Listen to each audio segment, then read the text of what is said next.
streams a lot, right, where streamer will be playing, they'll lose to aggro, and then someone in chat will say, put Consecration in your deck. And streamer will have to very calmly and patiently explain why that's a bad idea, even though it seems counterintuitive, right? Because the person in chat can just go, but you would have won that game if you had Consecration. Would have lost 7 more, though. Yeah, you have to explain. But I would lose more games on average, you see, and that's what this game is about. So, yeah, it does seem like a very weird inclusion to be seeing in Bly's list.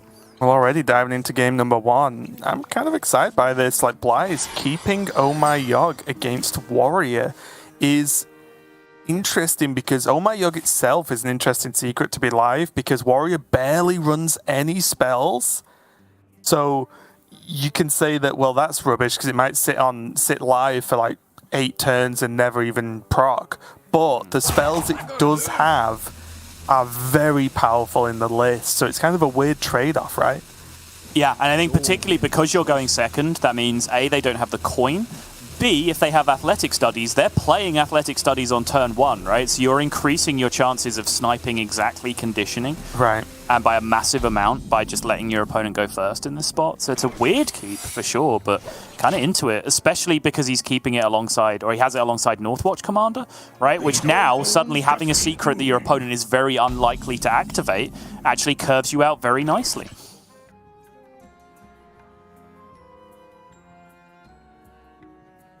Sorry, is Blyze okay? Like, is he feeling okay? He just paused this turn. That was weird. He hit pause on himself. He did, yeah. Yeah, he was just thinking, I think obviously the initial plan was coin Northwatch, right? But just thinking, can he hold this? And honestly, with Talon, with Libra of Judgment, I think he can hold this, right? Yeah, I like it too.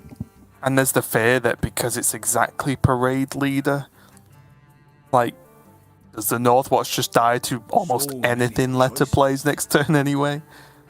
Pretty much. The danger here is that now this is multiple turns you're spending not contesting the board. So this is Paladin's big weakness as a class, is that they are not very good at dealing with banner minions coming down early. So by not playing a 3-4 here, there's a whole extra turn that Blyze is just not interacting with the board. So what if Leta just plays like Playmaker here, you know?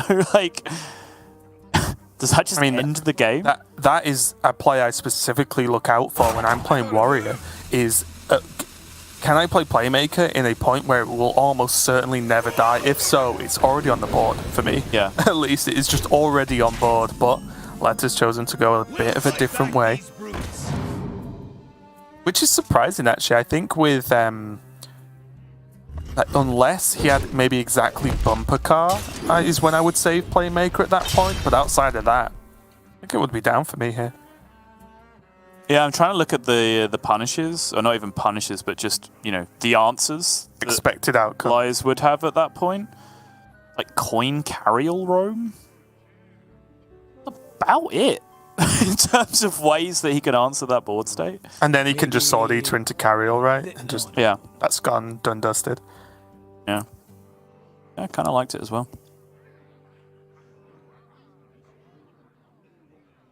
Tricky scenario here for Leta because, again, he could just play his Murloc and deal with this minion and keep the board strong. Or he could go Sword Eater but not have a clean answer to the commander.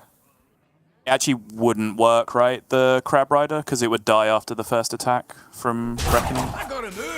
Oh, sure, sorry, yeah, he's got Reckoning live, hasn't he? Apologies. Mm-hmm. Well, I guess, like, yeah. Problem is, if he doesn't do that, his Fishy Flyer just dies to the Reckoning instead, so you probably just have to trade the Fishy Flyer and just replay something, right? Yeah, it's just deals with it. The only unfortunate thing, and it's something that is powerful about that card, the Reckoning, is obviously if the minion dies, it just doesn't proc. Yep. So they have to have a minion with 3 attack, or deal 3 damage, die, just by actually surviving in the first place. It's pretty annoying. Yeah, it's the crucial distinction in Hearthstone between the word when or whenever and the word after, right? If you have questions about interactions in Hearthstone, that generally solves most of them for you. So because Reckoning is after a minion deals 3 damage, it can't kill it because it's after it's attacked and is already dead, right? So the secret just can't proc. This might be a good time to proc it though, and just Blade Master. You aren't even ready for this. What if you just never proc it for the entire game? Okay, yeah. Gonna proc it now. Yeah, fine. Yeah, yeah. I mean, this is still good as well. Obviously, he gets 2 of these bumper cards, which is strong. He can proc it this way, keep the 5/1. I was just wondering what the benefit would be. It's expensive for 4 mana, but it pretty much clears the board and gets rid of the secret.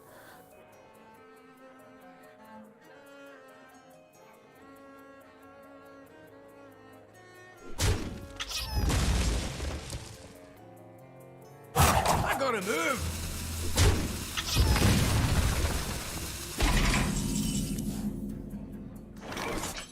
All very cautious and deliberate there from Leta.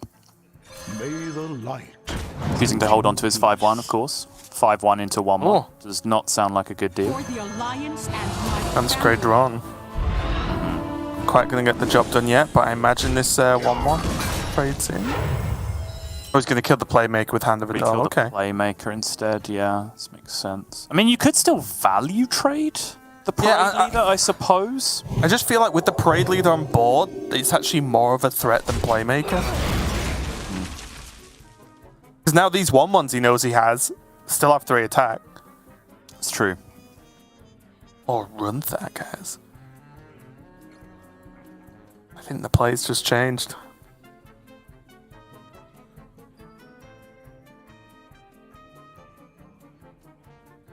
Maybe...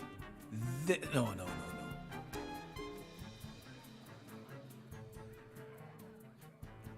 Here for a good time. Here for a good time. My blade seeks vengeance. Pretty nice, actually, forcing the proc on the Galloping Savior. This is one of those moments where you're just glad that you can actually pull this off, proc the secret, deal with the secret, carry on, and now Blyze is going to get some value from this Consecrate, by the looks of things. Yeah, I mean, check 1, Consecration, pretty good card, actually, in this situation. It's weird, especially having got discounted from the carry-all as well. Yeah, it's a good card because he was behind, right? Yes, yeah, for sure. You know what I mean, right? If that was just a different minion, would he not be as far behind? Maybe, maybe not, I don't know.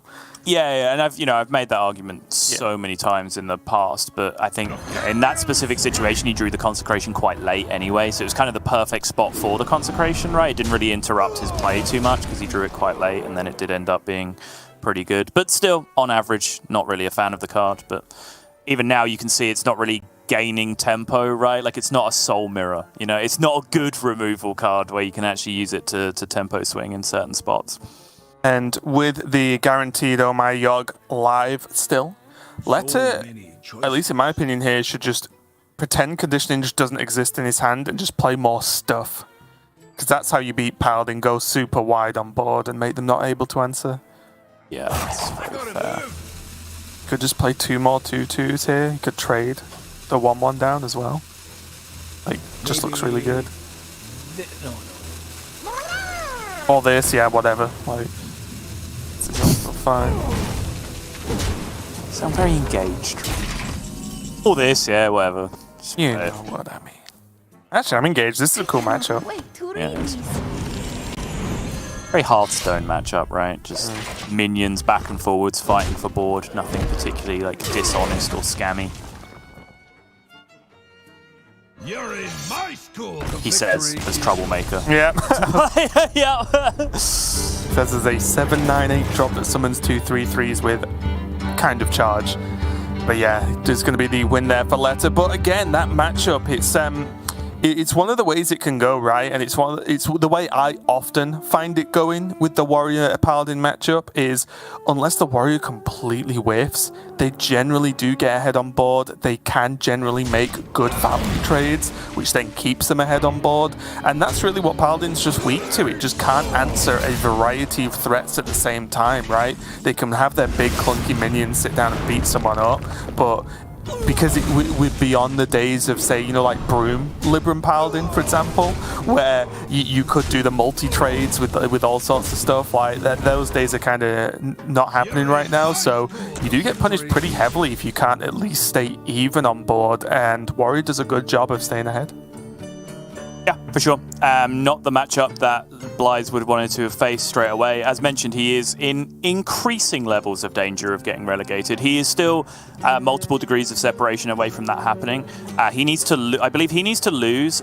Bunny Hopper needs to make top 4, and A-Rock needs to make top 2 for xBlyzes to be relegated in this position. But that all starts with xBlyzes losing, at which point he's up in the bleachers watching everyone else play, right? And just hoping that the disaster doesn't happen. And it's not that unlikely. That's from this point, that's Bunny Hopper winning 1 series and A-Rock winning 2. It's not colossally unlikely from this position if he's going to lose. So he would really just like to get the job done, pick up the win, and really just make himself safe. In which case, if all of those things still happen, if xBlyzes were to win this series and that scenario I described still happen, I believe actually Casey would be the person who would then be relegated in that spot, which would be pretty outrageous to see, considering he's a player that we're not even really throwing into the mix with the story throughout the broadcast so far. So there are still multiple players in danger for these relegation spots, whereas Leta on the other side is mostly secure for playoffs. But there is a few small outcomes where he doesn't make playoffs, so a win here would put all of those to bed for sure and lock him up.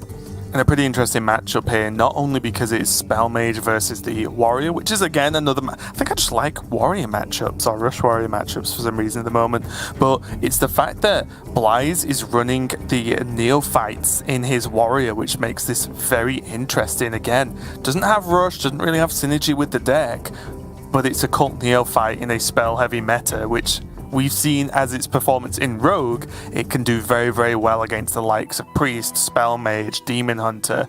What do you make of it here as a inclusion in Warrior, which I think is the first time we've seen it, at least?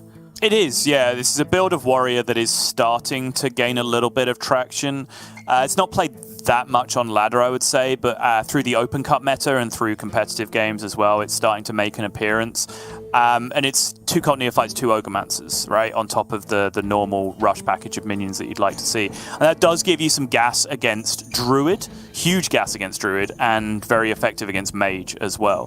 However, because if you play all these extra minions, you do then sometimes fall into the John Travolta meme of just, where are my rush minions? Just looking around at that point, right? Like, you just don't really have any way to answer boards from other players, from other matchups. But based on the way, and we start to see it coming together, based on the way this lineup is being put together for xBlyzes, I think clearly there is some consideration being paid to the likes of Token Druid, right? When you consider double Neophyte, double Ogremantcer in Warrior and Consecration in Paladin, it starts to become more fully realized. Yeah, maybe should have transferred to APAC for this final week, because I think his techs might pay off. I don't understand why people don't do this. APAC seems so easy to win. You just counter Token Druid. Like, I don't understand. You just target Token Druid. Why aren't we funding this? You don't beat the trees, Subtle. Okay. They beat you. Oh, they can't keep getting away with this, Raven. Here, though, already kicking into game number 2, xBlyzes. Looks like he got another studies straight off the bat, which is not too bad. Getting this matchup. What is xBlyzes after here? He's going to go for Fishy Flyer again. No, sorry, that was Leta last game, apologies. He's going to go for Fishy Flyer, and I was looking at Claw Machine, but maybe that's too slow. You just love a good Claw Machine. It is just simply one of the best cards in the game. Mm-hmm. I did call it when I'm right. Wait, was that one of your Ravens top 5 cards when it was revealed? I think it hit top 3. Wow, and it saw 0 play. Nicely done. Not true, you just saw it then for a second. Wait, being in a whatever. You're dumb. End of story. Hey, I'm pretty good with mine lately. I'm not even joking. I'm on point. It picked up. Yeah. She put some F in. Didn't just put 3 random cards. We are going to see the coin Lunacy from Leta here, and that means with the follow-up of Flow. Yes. Do some pretty explosive things. This is Sottle's favourite way to play this combination of cards. It is. This is the connoisseur's way of playing this collection of cards. He swirled these cards round in a big glass. That's right. Yeah. Oh, and then got a really bad card off the top. Yeah, 2 for 2 now, right? It was Idol of Yasharaj last time around in the full power deck of Lunacy deck. Now hitting you with the deck of Chaos. This is the curve, though. It's about as good as it gets. Parade Leader to come down early, big threats to follow it up, and then Ogremancer on curve as well. Pretty strong. Yeah, it's looking good, isn't it? As protected from devolving missiles as it's ever going to be as well, because of the multiple other minions that you have in play. Pride's Fury, you say? Okay. Ocean of Illusion, you say? Ah, yes. You can buff all of your minions to enormous sizes and then get 1/1 copies of them all. Only one thing is missing from this equation. I mean, the biggest problem I see here is Leta's moving towards a potential token druid plan, but maybe that's what Blyze has been expecting all along. Oh, you're so right. Blyze has next leveled this. He's ready. Countered token druid by knowing that his opponent's mage deck of Lunacy will turn them into token druid. And to be fair, isn't that Grand Slam really just a huge set of trees hitting you in the face? Close. Probably, yeah. Wow. Yeah, Leta spent 5 mana that turn, achieving literally nothing. He summoned a bunch of 1/1, summoned a bunch of 2/2s, drew 3 unplayable cards, and then returned the board state to where it was at the start of the turn by discarding a card from his hand. Actually, That was a terrible Hearthstone turn. okay, Watley's coming down, which really does just make sense. But a part of me just like TTC there, but I guess there's plenty of time for ETC afterwards. Yeah. Give him like +2 attack to 2 of your minions that are attacking, like, oh, you're getting there. APM check. See if you can land the Pride's Fury and the Power Fortitude before they attack. No? I don't think it's going to happen. Leta's just doing the gentlemanly thing of laying some cards out and conceding the game, because that, honestly, is one of the most one-sided games of Hearthstone I think I've ever seen. And we had that series with Boston last week, which was pretty one-sided. But this single game, I can't even tell you right now what Leta did apart from play Lunacy. That's because he didn't do anything. But that's what I mean, right? It's crazy. He literally just sat there and died. It's like he was AFK or something. It was pretty crazy, but just like that, sort of the series is just evened up with Warriors doing a good job all around. Yeah, and that was the turn, right? You know, it's described exactly how bad that turn was. Leta was entitled to do something powerful that turn. I think with how good a curve Blyze had, he was favoured from that position anyway, because he was able to land Ogremancer unchecked against the 30 spell deck. Right. He was going to be in a good position regardless. But that can swing, right? You can never say never with Deck of Lunacy, and going Lunacy into Flow into Springwater, you're entitled to have something powerful happen. And that just absolutely wasn't the case. That was 3 very downtrodden, what are you doing here, as opposed to the excited one. It looks like Leta is going to be moving on to his weapon rogue for the next game, and this might be a bit of a tough one because Blyze is going to be on his paladin, I believe, as well, which is one of the matchups at least I feel pretty confident going up against Weapon Rogue with, because you run a combination of secrets to be annoying, enough natural taunts, and then of course the Libram of Hope to just be a kind of a double nightmare for your opponent. It's literally the same matchup as like Viper's build of Control Priest that we just saw, right? Like replace every Libram of Hope with a Light Shower Elemental, and it's kind of the same thing, right? It's this big taunt that heals you for a bunch, and then you have this extra card in your deck that then resummons them to create a huge problem over again. But the extra advantage then that goes over to Paladin is that they're generally more effective at winning board quickly and pressuring in the early game as well, which Priest doesn't do. So Paladin is like a Control Priest, which also doesn't give you time to just draw Swine Tusk Shank in the bottom half of your deck. Right. There, right? So you really do need the Dream put together as Weapon Rogue to be able to fight against this deck. efficiently, but it can be done. You know, the power of Weapon Rogue is as such that it can win any given matchup if the cards come out in the right order. 100%. It's also one of the matchups that I'd say maybe the matchup where Galloping Savior like really shines, because Rogue wants to play a ton of cards in the same turn, so they can't really play around it. And if they do play around it, well, great. And then if they don't play around it, it's a taunt they've got to hit through. And Sol chuckles to himself, as I'm guessing it's due to the double Cloak of Shadows opening. Just lethal. Leta has everything he needs this game. Wrap it up. You don't pick the one. Okay, this is actually a really big deal. Okay, it's not bad. It's probably better than Yoink or Sinister Strike, but he would have preferred just hitting a poison straight up there, I think. Lies isn't off to a bad start either, though, with Secrets coming down now, the Commander ready to drop next turn. Both players are getting stuff done. I think xBlyzes now, most importantly, okay, that helps, is to fill out the mid-game, is what xBlyzes is after right now. It's kind of what Leta's after as well, right? They're in very similar positions. Yeah, these are not the cards you need. It feels like a snap Secret Passage, right? Just dig for literally any poison to get going. I mean, you get yogged most of the time, right? But I still think you are right, and it's snap Secret Passage, because you have a spare. Wow. That's useless. Yep. Like this. Look for poisons. That ain't it. That also ain't it. That's definitely not it.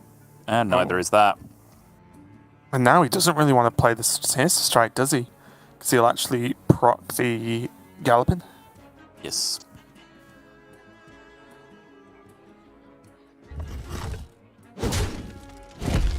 Quickly.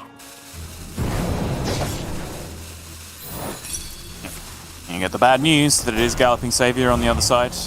Could have been Reckoning still from his perspective, right? So I think the low quality of his hand, which is weird to say because he's drawn Swine Tusk Shank, and I think, you know, we quite often present it as the idea of, well, if you draw Swine Tusk Shank, your hand is good, right? But this is one of those rare scenarios where he's drawn Swine Tusk Shank and his hand actually still sucks somehow. This is nice, though. xBlyzes doing a very quick but good job of testing the secret there. As you can see with the attack to face first, it's not Noble Sacrifice, Reckoning, it's not Oh My Yogg, so on, so on. And he just gets away with it because it's none of those secrets. So he gets to just have a 5/6 taunt now, push a ton of damage. He has decent follow-up with Carriel and Librams here.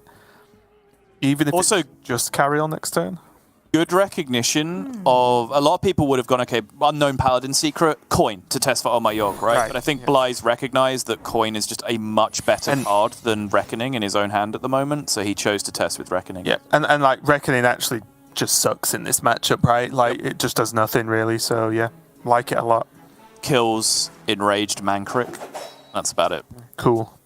Yeah.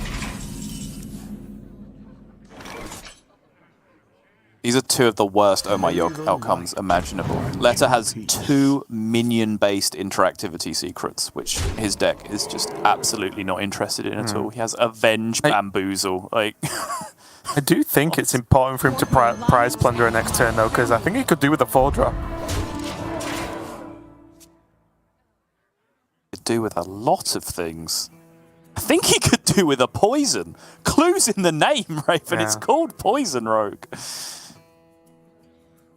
Sure it's not Weapon Rogue, because I see multiple weapons here, so you can't even complain. Yeah, good point.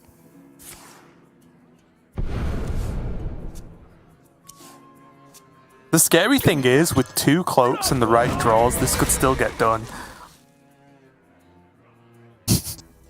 Yeah, if he fades Libram of Hope for the whole game, right, then yeah, maybe he can get I don't think he's... I'm just saying that there's a... Libram of Hope this game. There is a chance, right? That's all I mean. Yes. Like, this with 2 cloaks, this isn't over. It's looking grim, but it's not over. That's 3, 4, 6 with the Libram. And 5 with the Judgment, because he's going to get the news that he can coin. And that is going to be the game. Paladin getting it done here for xBlyzes. And yeah, a tough one. Leta had everything but the poisons that he needed there in that game. Because I think if he got hold of 1 or 2 a little bit earlier on, it would have looked a little bit different.